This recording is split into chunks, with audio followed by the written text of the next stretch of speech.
আমাদের এই গোলতলা থেকে যে দাঁড়াকাঠির যে রাস্তা, সেই রাস্তায় শুভ উদ্বোধন, যেহেতু পরশুদিন থেকে রাস্তার কাজ শুরু হবে, তাই আজকে এই রাস্তা আমরা উদ্বোধন করলাম। এখানে উপস্থিত আছেন আমাদের ব্লকের সভাপতি আমার চাচা হাফিজ মেহবুব মুর্শিদ, আছেন আমাদের পঞ্চায়েত সমিতির সভাপতি রায়নগর 1 ব্লকের চয়ন বিধি, আছেন আমাদের এই অঞ্চলের অঞ্চল সভাপতি সোহেল কাকা, আছেন আমাদের প্রধান, আছে গুলাম আমার ছোট ভাই, সেখানে উপস্থিত আছেন আমাদের অঞ্চলের পঞ্চায়েতের দলনেতা, আছে মাসুম আমাদের লড়াকু নেতা আমার ভাই, সে এখানে উপস্থিত আছেন আমাদের সাচ্চু কাকা, আছেন রেন্টু, আছে মুস্তফা ভাই, আছেন এবং আরো যারা উপস্থিত আছেন, আমাদের ওই ভাই উপস্থিত, নামটা ভুলে গেলাম, রকি আছে, সাত্তার ভাই আছেন,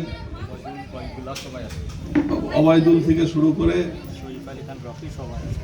রকি, রেন্টু ভাই ছিলেন আমাদের, সে নামাজ পড়তে গেলেন। আমাকে এই রাস্তা 14 তারিখে বলেছিলেন জানুয়ারি, আজকে সেই রাস্তার কাজ টেন্ডার কমপ্লিট হয়েছে, কাজটা শুরু হবে মোটামুটি 2 দিনের মধ্যেই। আমরা যে কথা দিই সে কথা রাখি। কিছু কিছু যারা লোক সমালোচনা করছেন, প্রত্যেকটা জিনিসের একটা সময় আছে। দেখুন, আমরা তো চিটিংবাজ না, সিপিএম কংগ্রেসের মতন যে ধাপ্পা দিয়ে দিলাম যে সে কাজ হলো না।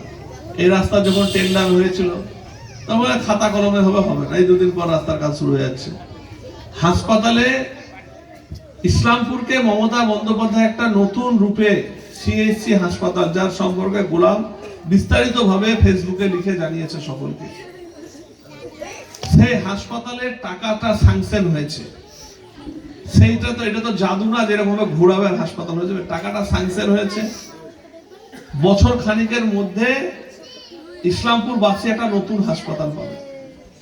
ইসলামপুর থেকে কাতলামারির যে রাস্তা, সেই রাস্তাটা 39 কোটি টাকার রাস্তা।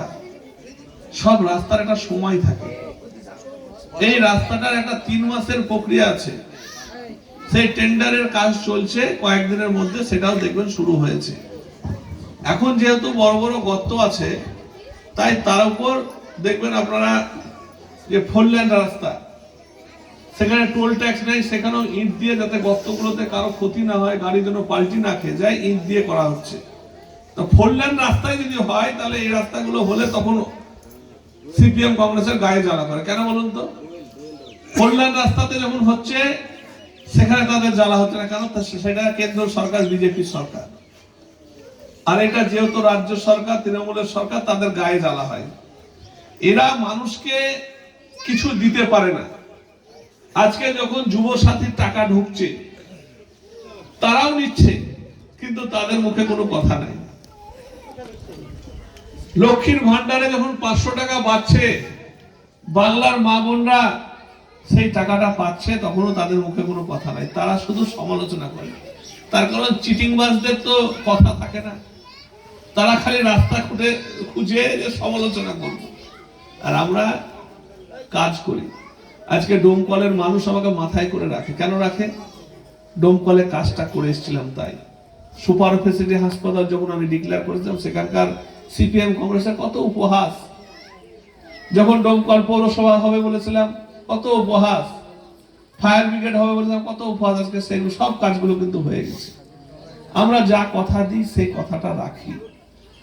মায়ের রমজান মাস চলছে, এই রমজান মাসে আপনাদের সামনে আমি এসেছি রাস্তার উদ্বোধন। এবং প্রতিদিন, খুব কম দিনই হয়তো আজকে 19টা রোজা হলো, 2-1 দিন হয়তো বাড়িতে আমি ইফতার করেছি। প্রতিদিনই হয় রানীনগরে ইফতার করি, নাহলে ইসলামপুরে করি, নাহলে কলকাতায় বিধানসভার স্ট্যান্ডিং কমিটির মিটিং থাকলে সেখানে করি। আর সিপিএম কংগ্রেসের নেতারা যারা বড় বড় ভাষণ দেয়, তারা সেজে কুজে 2 মাস 3 মাস অন্তর টুক করে একটা মিটিং এসে ভাষণ দিয়ে চলে যায়। তারা মানুষ কি খাবে, মানুষ কি পড়বে আজকে যখন হরিয়ানাতে একটা লোক নামাজ পড়ছে, তার অপরাধ নামাজ পড়া, তাকে ফেলে পিটানো হলো, তার বিরুদ্ধে তারা কথা বলে না। হরিণঘাটার বিজেপির এমএলএ আমাদের পবিত্র কোরআন সম্পর্কে কুমন্তব্য করলো, তার বিরুদ্ধে একটা কথা বললো না। আমরা প্রতিবাদ করেছি, আমরা থানায় কেস করেছি, তাদের মুখে কথা শোনা যায় না। তার কারণ তারা বিজেপির দালাল, তারা বিজেপির সম্পর্কে কোনো কথা বলবে না।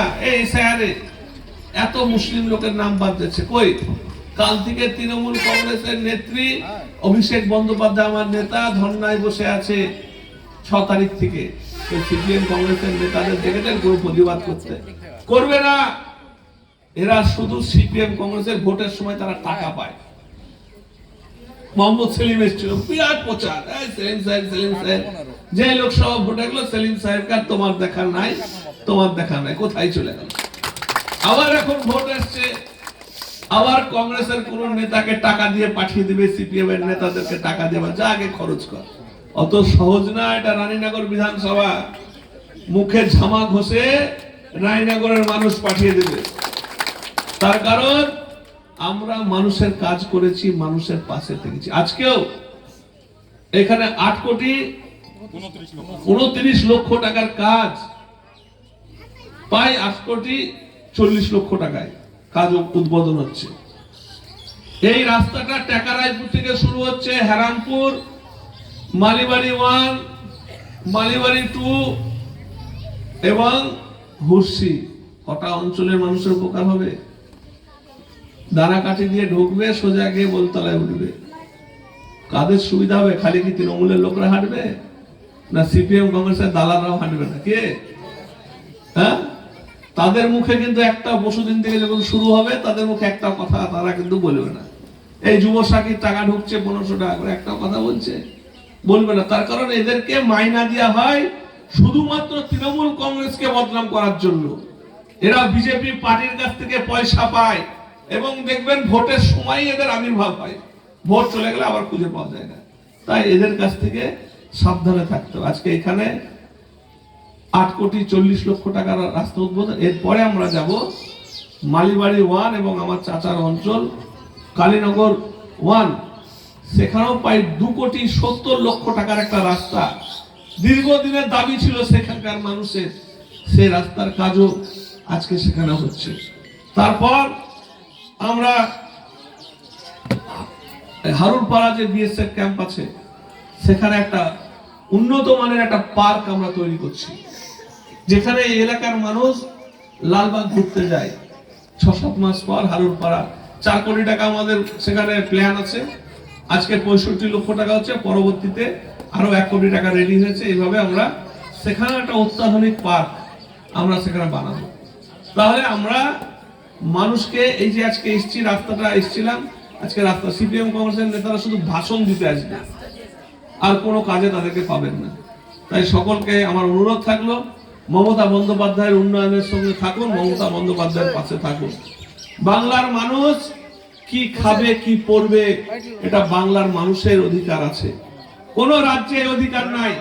বিহারে বলছে মাছ খাওয়া যাবে না, কোথাও বলছে বাংলা বলা যাবে না, বাংলা বললে বাংলাদেশি।